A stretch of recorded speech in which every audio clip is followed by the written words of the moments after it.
Welcome back to Geoscientists Voices. Today we bridge Earth, space, and humanitarian impact as the world watches Artemis 2 prepare to send humans around the moon for the first time in over 50 years.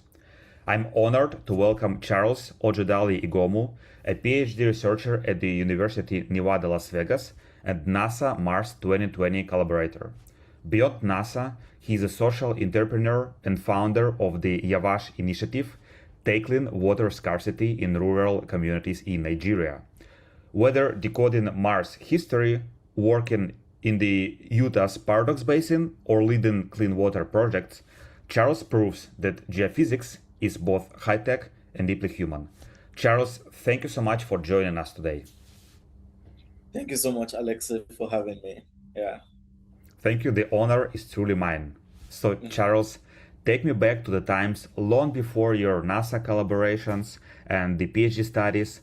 Was there a specific moment, perhaps a childhood memory of the landscape around you, or a specific event later in life where you knew, I need to dedicate my career to the Earth and planetary sciences? Yeah, actually, my getting involved in geology has an interesting story behind it. And sometimes I joke with my friends and I tell them I'm an accidental geologist because I never really planned to be a geologist. During childhood, I had many dreams to become a soccer player, a musician, but being a geologist was never one of those dreams, right? So, but there's a way gaining admission into university works in Nigeria. It has a central admission body, which is called JAM. And you have to apply to that body to get admitted into one of the universities in the country. And I did that. I applied to study engineering in the university. I wanted to become a petroleum engineer, and then I applied for that. But what happened is they ended up admitting me for geology instead. And for me, it was like a tragedy, right? Because Yeah. I never planned to study geology. Um, and in short, somebody just told me, I think one of my brothers, he was like, don't worry, just go get started with the geology. If you don't like it, change it to engineering at some point or reapply again the following year. And somehow I went into my first geology class, and the first lecture was the origin of the Earth, and the history of the Earth, basically. And from that moment, I was captivated, and I never looked back. And then I got involved as the lectures went on, the semester went on.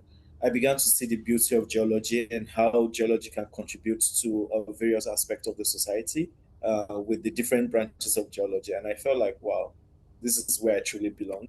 I came here by mistake, but I stayed by choice. Yeah. Wow, Charles, what a happy coincidence. And basically, you Yeah. got into geology and you graduated with the first class degree in applied geology Yeah. from Abubakar Tafawa Balewa University in Nigeria. But, Yes. but then the really curious fact for me that you spent Hmm. nearly 3 years in banking and insurance. So, Yeah. how did that happen? And how did you apply the skills you developed in banking to geosciences later in your professional career?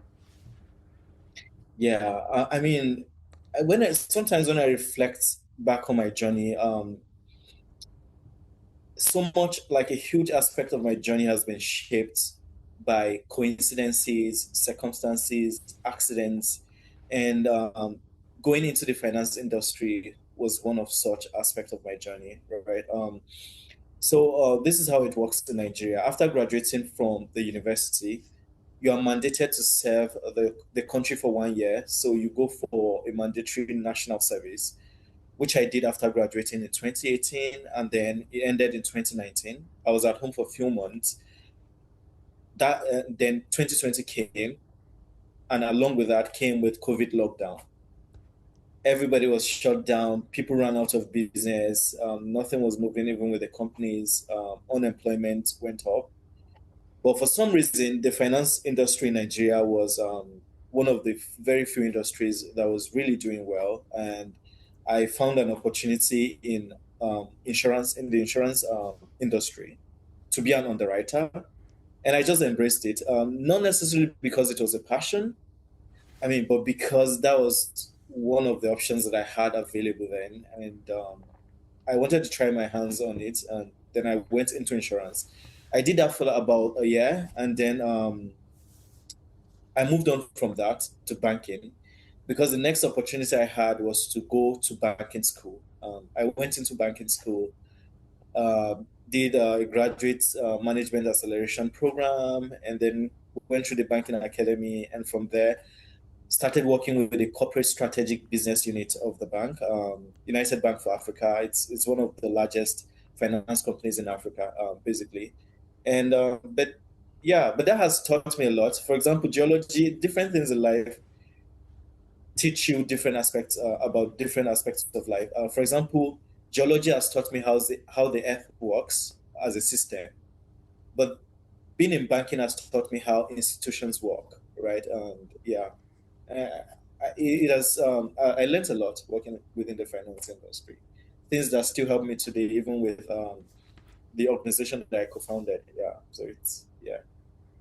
Yeah, I mean, we'll talk about the real great organization that you co-founded, and it's good that the Yeah. skills that you got in banking is, I mean, really helping you today in your current career of your choice. Uh, Mhm.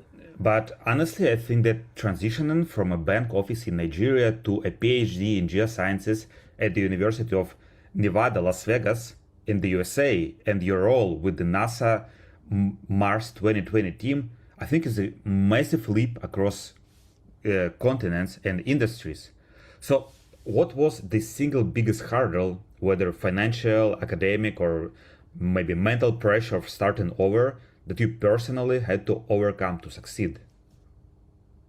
Yeah, for me, the biggest pressure was non-academic. It was psychological, Hmm. right? So imagine coming to the US. That was the first time of me stepping out of my country, right? So basically, everyone I had known, everyone I had loved, it's right there in Nigeria. And then now I have to like pack up my bags and fly across the ocean thousands of miles and leaving everybody and everything I know behind to a country where I couldn't really predict or know exactly what was waiting for me, except the hope that I had to maybe gain a world class education in geoscience, which is a dream I've always held. Right. So for me, that's psychological impact because you come in, it's a new culture, new environment. The support system is not really strong initially, right? And so you struggle with loneliness as well. Loneliness, the emotional aspect of that comes along as well. So yeah, I think that was like the biggest hurdle for me. Yeah, basically, yeah, I'll say it's a massive leap in a sense, and then in another sense, it's like a series of small steps, like basically, yeah. But to chip this in, I didn't come to UNLV directly as a PhD student. Hmm. First, I had to like go to University of Texas at El Paso for my master's, which I got by actually cold emailing my advisor, my master's advisor, Professor Catherine Giles, who was gracious enough to respond to my email and then give me the opportunity to come to the United States, yeah, basically. And then from University of Texas at El Paso after my master's, I moved on, to, of course, to where I am today, UNLV. Yeah, that's it. Wow, that's a really huge leap, and thank you for sharing that because I think it would motivate a lot of students to not to give up and like keep going because I mean every hurdle like as you show can be overcame. But I want to keep talking about the inspiration and advices that can be used by our viewers like listening to your story. So Yeah. like between your NASA research, PhD studies, master studies, and your massive social projects. So many students, I think, would wonder how you do it. Like at least I wonder. So do you have any Uh, life hacks for students on how to find time for rigorous studies, social activity that you do, and simply having a rest and living life? yeah, I think the key for me is learning to prioritize, right? And using your calendar right. So one thing I do is I don't try to pick everything at once. So these different things have different seasons. So for example, my social entrepreneurial stuff has it. There are certain seasons or certain periods of the year that it peaks, right? And those periods are different from when I'm intensely involved in my research. So when I really zoom in on my research, I just shut out every other thing at that moment. But then once I'm done with that, any extra time I have, I can commit to other things. And sometimes for the organization I co-founded, like YAWASH, for example, there are things that I delegate, right? So even when I'm not there, certain things are running, basically. So delegation helps as well. And then prioritize things. And sometimes it's not a perfect there's no perfect system for it. Sometimes you drop the ball a few times and then you learn from it, you pick yourself up again, and then yeah. But prioritization is a very important tool if you want to juggle multiple things. Yeah. So, like you talked about, like now juggling between your academic life and social like social initiatives life, which is great. But how do you actually find time for like your spare time for your personal life, for like living life and having fun? Do you do that? By the way, do you do it at all, or do you just dedicate yourself fully to the good of humanity and science? Of course, I do that because I mean, your personal well-being is so important. Without your personal well-being, nothing in this world will matter to you, right? You will not be in the state of mind to be of any good to the world, right? So it's very important that you take care of that. And if you don't do that, you're actually setting yourself for burnout. So Yeah. getting yourself refreshed, taking time with family and friends, having a good laugh, going there to see the world, it's an important part of life, an important part of what refreshes your being, recharges your soul, and to be able to give more and do more. Yeah, basically. So I do that. So on weekends, for example, yeah, and public holidays, yeah, yeah. So Well, I'll take this advice also to heart to also have some life and to not to set myself to burnout. And I think other hardworking students also have to listen to your really uh, valuable advice. Uh, yeah, Definitely, definitely.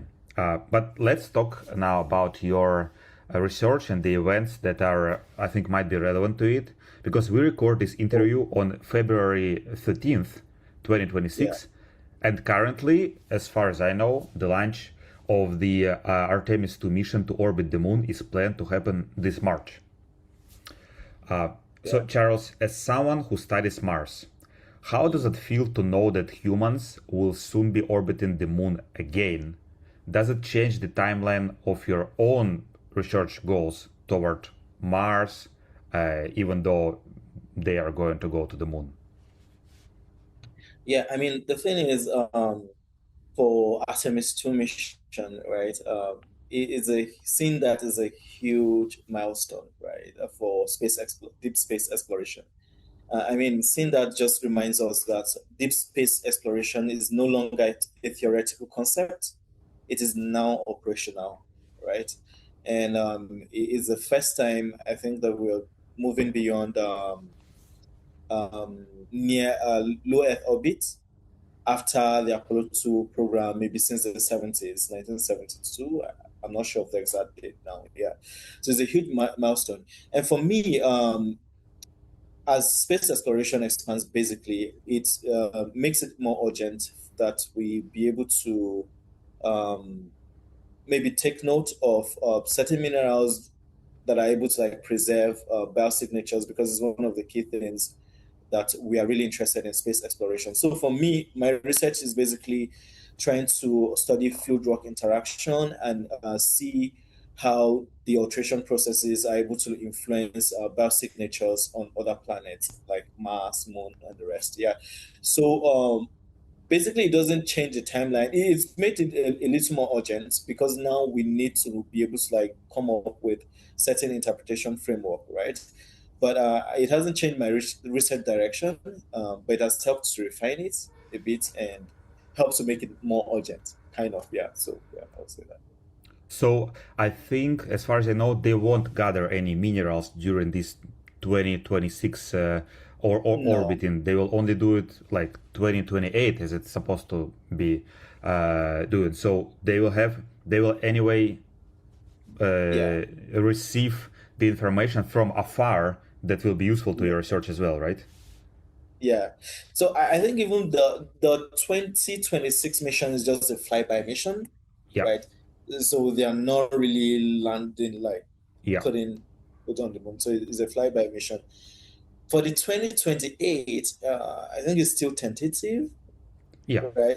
But it's a huge it's an optimistic estimate of when that could happen. If it's able to happen by 2028, it would be a great achievement. I'm so happy we cheer for it. Yeah, but it's still tentative for now. Like, yeah, but you ask if I think there's another question you asked along. Yeah, like if the information that we'll gather on in this flyby mission will be useful to you because you're studying the field rock interactions and basically they will not gather any, I think, physical Oh, material. So how will no. this distance, I mean, like remote sensing sort of or something like that, maybe taking pictures that they will take will be useful to your research uh, because you, I think, work with physical more kind of substances. It, yes, for me, I do like geochemical and microbial stuff, and I focus more on Mars versus as opposed to the moon. But I deal more with like Martian, yeah, geology and stuff like that. And so for this mission, I think what they are more interested in is like finding out more about the feasibility of this space exploration, and they want to test the some of the technologies, like spacecraft Hmm. technologies that they have, like to see how well it works, basically. So it won't have like a direct impact of what I'm doing, Hmm. basically, in the sense of fluid rock interaction on Mars. It won't have a direct impact, but yeah, it's something I'm happy to see because it still represents a huge milestone in space exploration. Yeah, Yeah, which I'm very much involved in. Yeah. yeah. I'm also really excited to see, even though I don't work with anything connected with space, only on Earth, like seismicity of the Earth. But Oh, I'm also going to be really excited to see that because it's a huge leap, I think, for any science yeah, field, any science field. it is. It is. Yeah, Yeah. like the instruments that will be developed, they will come back to Earth to us and will be Mm, for sure applied in any sphere of science, even not Earth sciences. I think. yeah. I mean that's the beauty of some of this space exploration, right? So sometimes like there are people who are curious, like, what do we have to gain in all this? Like Hmm. spending money to go to space. But when you think of it, there are technologies that are very useful on Earth, but they are actually space-based technology, and some of these exploits have like spin-outs, right?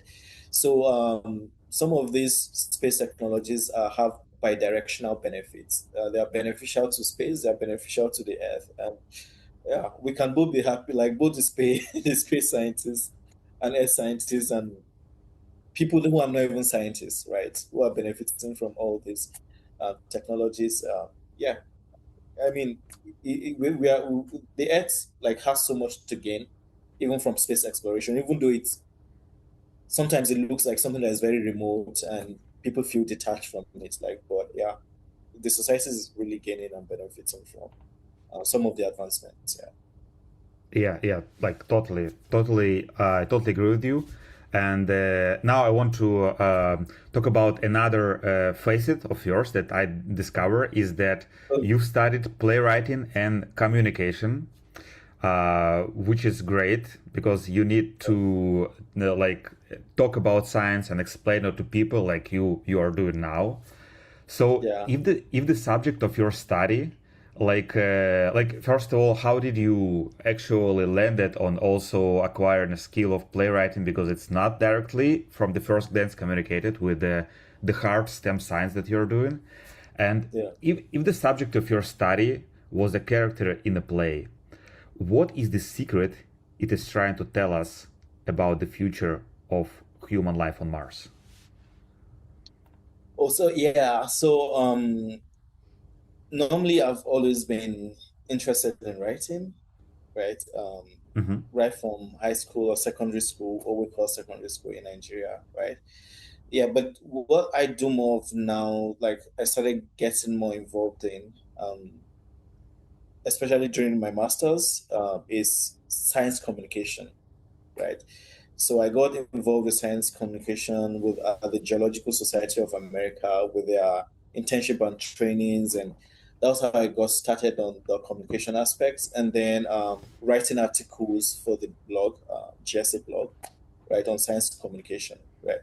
Because for me, it's a moral responsibility as a scientist, right, to be able to communicate your science in a way that the public understands, right? Because most of the research that we do, let's face it, it runs on taxpayers' money, right? And so it's a moral responsibility to bridge the gap between the need of the public to know and understand the science that affects their life and their ability to like bridge that gap. Like because some of them are most of them are not scientists, so there's a gap in their ability to understand it, but they also need to understand it because it affects something that affects them. And so a science communicator bridges that gap. And I see it as a moral responsibility. That was why I got involved in the first place. Right. And then you ask if the subject of my study is like a character, what is going to teach us about possible human life on Mars? Yeah. Well, that's the difficult one. That's the difficult one. But I would say it will just tell us about how precious habitability can be, right? And that habitability is precious, but is not guaranteed, right? So, for example, on Earth, we've through geology, we've seen mass extinctions. Some life goes, it comes, life starts again. So I think if future life on Mars will be humble, I mean, it would be a great achievement if we can like conquer Mars and finally start dwelling there and all that. But it will also be a humble experience, knowing that everything is in a state of flux in the universe and habitability is not guaranteed. As we've learned from mass extinctions in Earth history on the subject of geology, right? Basically, yeah. So it's a really deep thought, and I want to add a follow up question after that, directly Okay. connected with it, uh, Okay. because looking further ahead, what do you think about the possible colonization of the Moon and Mars? Is it a scientific necessity, or should we remain focused on the healing of Earth first? Hmm. Well, that's a very important question. It is a highly important question. It is philosophical, it is deep, right? And so, but the way I see it is those two things don't have to be mutually exclusive. They can all go on at the same time and feed into each other, right? There are things that we're going to do concerning healing the challenges of Earth, whether it's climate change, whether it's the environmental challenges that we have. There are innovations that can come up in those areas, and they'll have like important contributions to space exploration, right? And then when we're doing space exploration, there are innovations that are going to come out of space exploration that will have like important applications for healing the Earth in a sense, right? For example, some of the technologies that we use in monitoring the weather, uh, vegetation pattern, those are like space-based technology, but they're actually contributing something to the society, to human life, right? So it's Yeah. not like so it's not. I don't see space exploration as something that distracts from our responsibility on Earth, right? Because when you look at it, the Earth is our primary home. In fact, for now, it is our only home, and therefore it's our primary responsibility to steward it responsibly and guard it, and whatever challenges are going on to tackle it. But I still think that space exploits will also help us in doing that, whether it's in combating climate change, um, or finding solutions to environmental contaminations and all that. Yeah, so the two can work together. Yeah, I agree with you, and I hope that it is a two-way road, and that whichever funds will be spent on exploring the outer space will come back in forms of discovery and innovations to steward our Earth better and to mitigate the climate change that we experience right now. Sure, it's fine. Absolutely. Yeah. Uh, so I want to, for a moment, come back to Artemis 2 mission because it's so exciting for Okay. me. Yeah. So as we said, it's a flyby mission, and humans this year will not land there. But like as a scientist who is used to interpreting things from a distance via remote sensing, so what is the one question you think only human being standing on the Martian surface or moon surface will be able to answer that a rover never will? Hmm. So let me put it this way: where a rover sees pixels, right? Yeah, A trained geologist sees context. So a rover can be very powerful, and it can detect stuff and tell you, oh, there's this element here, there's this element there. I see this picture, and take pictures and all that. But the integrative intuition of a trained geologist to spot context, see subtle alteration pattern, fractures, and certain mineralogy, and put everything together at a spot.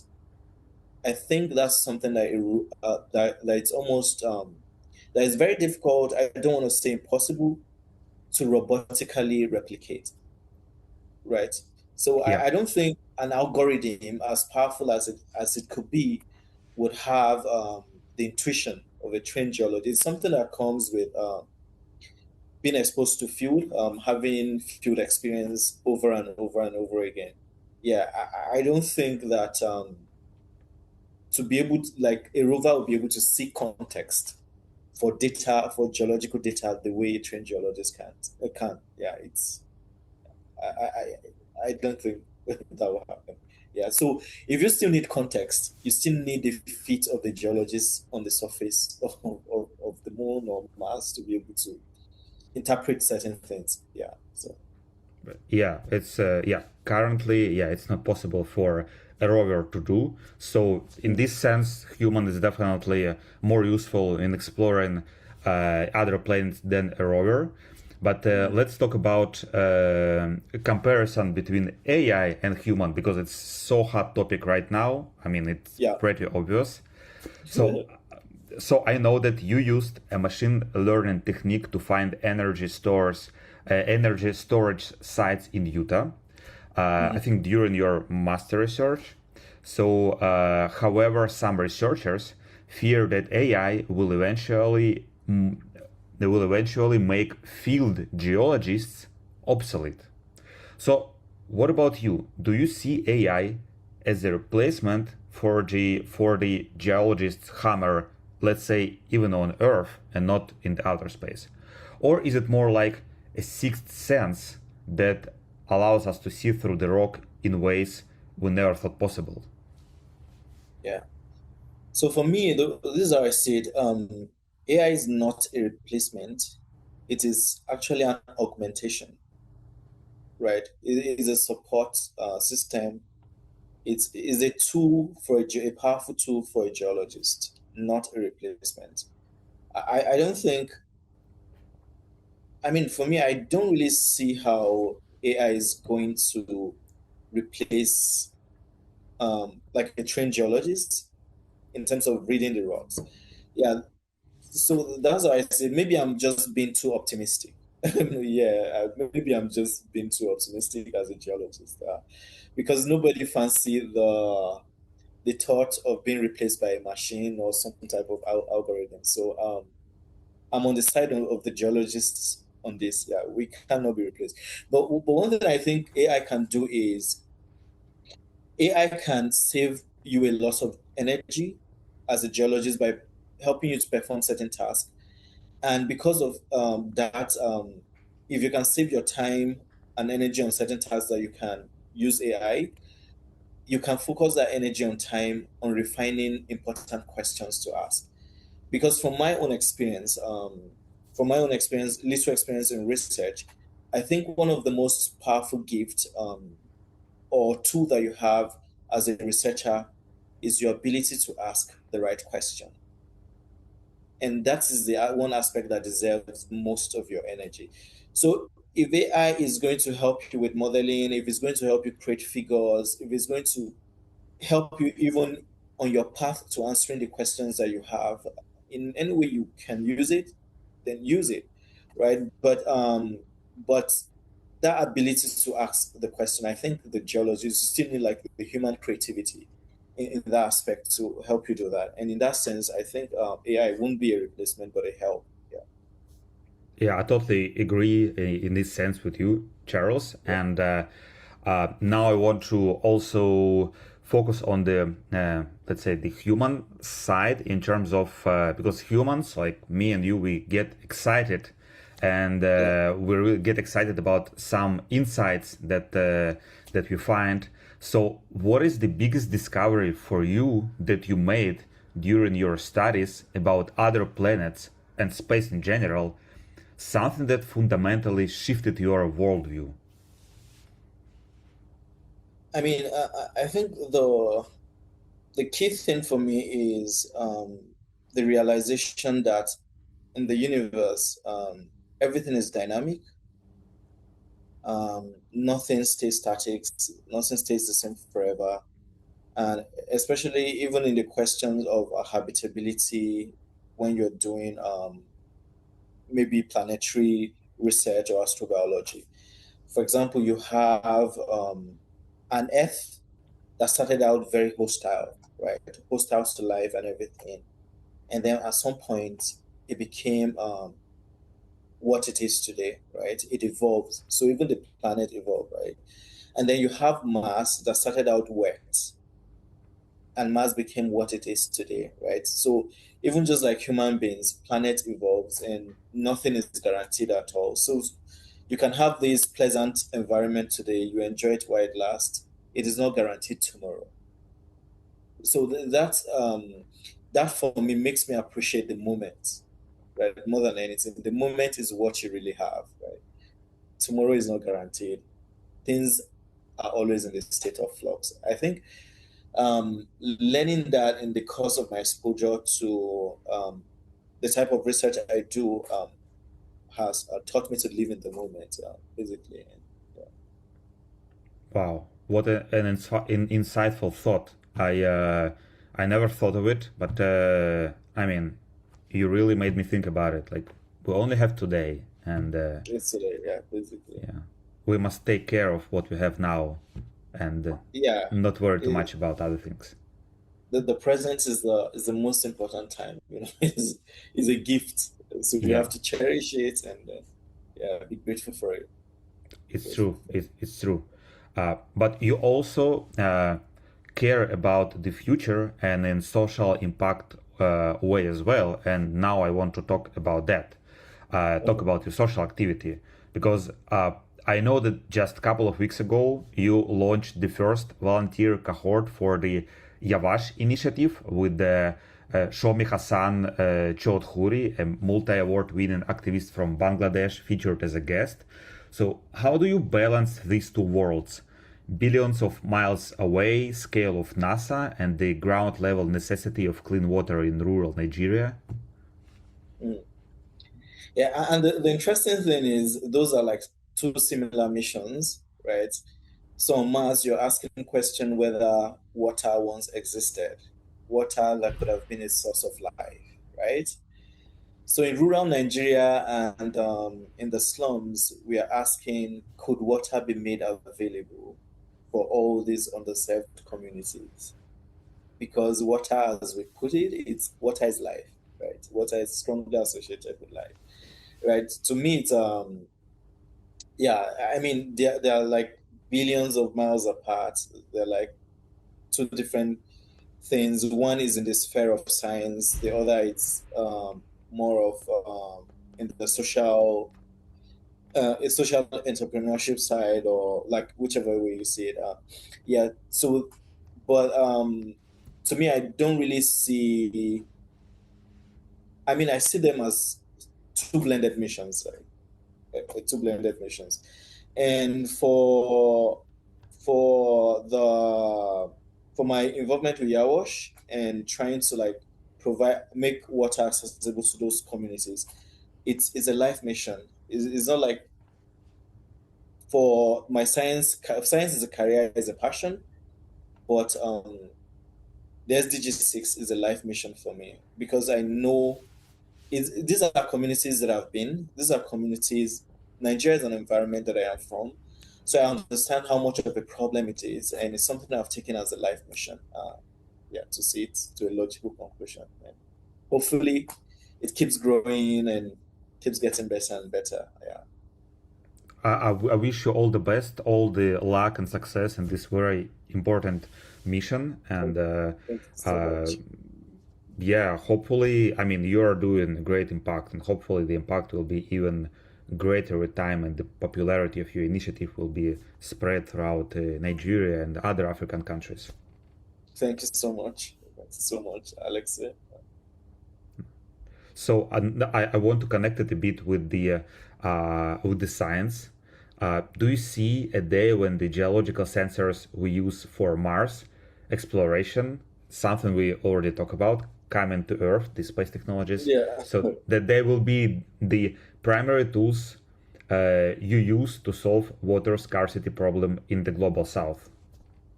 Absolutely. Absolutely. Like so many of the innovations that are coming out of the space sphere, space exploration world are having great impacts already on Earth, whether it's subsurface tools that have been developed, those sensors. I mean, they'll have like very important application for things like ground resource exploration, whether it's water and maybe even other things can be extended to other things as well. Yeah, yeah, yeah, absolutely. That's a huge possibility, and it's something that I'm excited about. Yeah, yeah, Yeah, definitely. yeah, great. Hopefully, yeah, it will also the Martian and lunar missions will bring positive change also to this problem and to many other problems we have on Earth. Um, Yeah, I'm absolutely convinced. I'm really convinced. Like, if I there was there are papers you read about some of the innovations that are going on or research that are going on in this regard. You're so excited, not just excited because of the fact that they hold the potential for breakthroughs for Martian exploration or planetary studies, but for the huge ramifications they are going to have to some of the problems that we are facing here on Earth, right? Whether people who are working with microbes that could remediate contaminated environments or microbes that could actually sequester CO2, right, and release maybe oxygen for maybe crew members going on space mission and stuff like that. When you think of the huge possibilities and ramifications they are going to have for some of these challenges we are facing on Earth, like it's something to be excited about. Yeah. So yeah, optimistic. yeah, it's yeah, it's a real good thing. I'm really excited about it as Yeah. well. And Charles, we talked about your what you already did and what you are doing, but I mean, I'm convinced that that's just the beginning for you, and you'll do like many more impactful things. And I want to So talk. I'm sure of it, looking at your record and your passion. Uh, and I want to talk, but and we talked about that, like now, like present is the most important thing, but I want to talk anyway with you about the future, about your plans. So, what are your plans for your future career, and in what country do you see yourself making the biggest impact? Will you continue to bridge the gap between Nigeria and the US, or is there another frontier on your horizon? Yeah, thank you very much. In terms of thinking about the future, I think the way I see it, some of the goals that I have in terms of career, in the aspects of career, is I see myself like working at the intersection of energy transition and planetary habitability, astrobiology, those type of research. Research with bidirectional benefits for both our space effort as well as climate change, energy transition, right? Which is something I'm doing already, and hopefully, if I can do that as at the level of a professor within a university, combining both research and teaching, it's something I'm passionate about. Then another thing I'm looking towards is to move further or develop my science communication and do it at a higher level, be able to reach a bigger audience and have more impacts on people, right? Not necessarily just people in, yes, people in policy making positions, those are targets. But even at the secondary school level, like elementary school, high school level, I mean, those are the kind of things I'm interested in as well. And then I'm also hoping that we'll continue to succeed at YAWASH. Of course, it's my one of my biggest wishes, and be able to like reach more communities with our programs to put solar powered boreholes across different slums and communities throughout Nigeria, and hopefully expand beyond Nigeria to other parts of Africa. So it is a mission and a goal that we have coming up. Yeah, I mean, those are the few things that I have on my mind going forward into the future. And yeah, yeah. So you are looking at the, I mean, in the broad sense of like of thinking, are you looking at the in the future at your possible professorship in the US, Africa, Europe, Asia? Do you have anything specific in Oh, mind? oh, yeah. I forgot about the geography question. Yeah. So, but actually, like for me, at this point, I see myself more like a global citizen, right? I am a Nigerian, a core Nigerian, a patriotic Nigerian, a true Nigerian, Hmm. right? But at this point, I see myself like I'm a global citizen. Though I have a nationality, currently I'm in the US. Tomorrow I can be somewhere else, right? So, what I feel is the work that I intend to do is something that is going to be globally minded. So, regardless of what country I am stationed at the time doing it, it's something that will have a global impact, right? But in terms of what university or what country I might become, like that at this moment, things are too unpredictable for me to have. Yeah, it's like, yeah, but hopefully, wherever it is that I find myself doing it, I hope it will be something that will have like a global impact and be beneficial to humankind in general, not necessarily one country or two countries. Yeah, just humanity in general. Sure. Yeah, Sure, yeah. it's definitely a great strategy, and especially we talked about like Earth, Mars, Moon. So why concentrate on certain country when you have the entire Earth to explore, right? Yeah, I mean, I mean, the question of identity, of borders and boundaries. I mean, like, one of the fears that I have, one of my greatest fears when it comes to space exploration, for example, is if some, because you asked the question, what life is going to be on Mars, or if we colonize Mars and we move out there and all that. One of the biggest fears that I have, we have all these baggages and challenges that we're dealing with on Earth. Who controls what resources? who controls what boundaries. Like, if we go to a different planet and we settle there, is there not a possibility that we are going to bring all those conflicts or sources of conflict or that same mentality to another planet and then institute the same challenges and the same kind of conflict that we are facing here on Earth? Is one of the challenges that I've had. Like, if only we would think more of like humanity in general and have a global consciousness, and instead of being so restrictive with boundaries and all that, I think our lives will be better for it. We'll be more peaceful. We will coexist more peacefully and successfully. Yeah. Yeah, I really hope for us as humanity developing this global mentality, because otherwise I also fear the same, because like whichever conflicts have been to Earth, they will not. I mean, because we will bring ourselves to the other planet as well. It's not like Yeah. magical teleport which will like cleanse ourselves from all our like prejudices and problems. It will be the same. Exactly. It will Just be the same. It will be the same. And I don't imagine what conflict a different planet will look like. I don't want to imagine it or what impact it would have on us as well, right? Those are things I think about sometimes. Yeah, but we'll see. yeah. Hopefully, we don't get to that level and we move beyond that differences. Yeah. Yeah. I really hope for it, and yeah, I mean, you working at the global scale, also basically erasing the borders between the countries in terms of like making it global, and science is like universal language. It's like 2 plus 2 is 4 in any language, right? So Yeah.